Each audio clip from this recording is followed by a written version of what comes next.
烧咱的力量。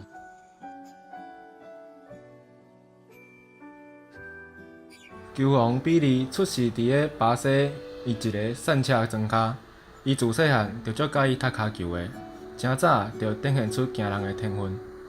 10岁的时阵，比利就因为优秀的骹球技术，伫个庄仔内足有名声。当伊行的路上，常常有真侪人热情的甲伊拍招呼，甚至会有人摕粉予年岁细汉的伊，对伊讲：嗨，兄弟，来一支粉吧。比利嘛真享受这种去用当做大人的感觉。慢慢的，比利就变做一只粉虫啊，因为无法度买粉，就四界甲人讨粉食。有一日，伊伫街仔头甲人讨粉食的时阵，去互因老爸发现啊。老爸的眼中充满了忧伤甲愤慨。返厝了后，老爸就问比利：你食粉偌久啊？比利细声的解说着。只有几遍尔。突然间，因老爸伸出手，比利惊甲赶紧甲家己的面砍掉的。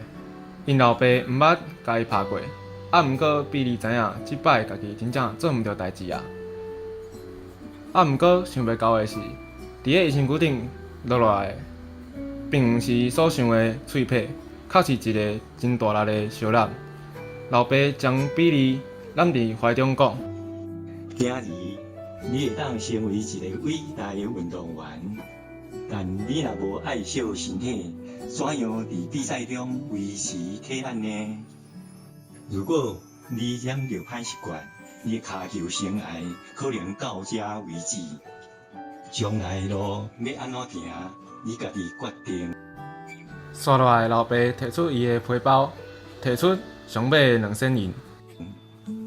如果你想要食粉，就摕这个钱去买，甲别人伸手会互你失去尊严。比利非常歹势，目屎流落来。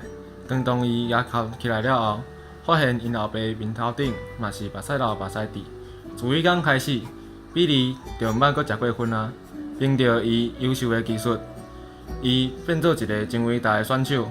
成功了后的比利，捌有真侪广告公司找伊拍广告。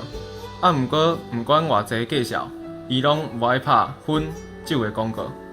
有人甲问，为虾米会使遮坚持呢？比利回忆着讲：伫我差一点要行着歹路的时阵，迄当时爸爸你温暖的烧篮，比互我扇几个脆皮，搁较有力量。迄嘛，互我伫后会用搁较坚定的行伫正确的路上。烧篮的背后是爱的表现。有真个代志，你无需要怀疑，就是爸母对逝世的爱永远袂改变，就亲像主对阮的爱同款，永远袂改变。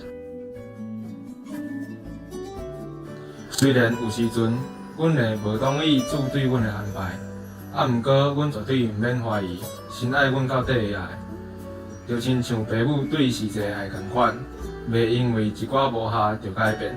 时间是一条单行道，毋通驶倒车。你有偌久无互亲爱的厝内人一个烧了嘛咧？神的爱是袂动定的，性命吞袂死亡。超过一切过节，暗砍一切过错。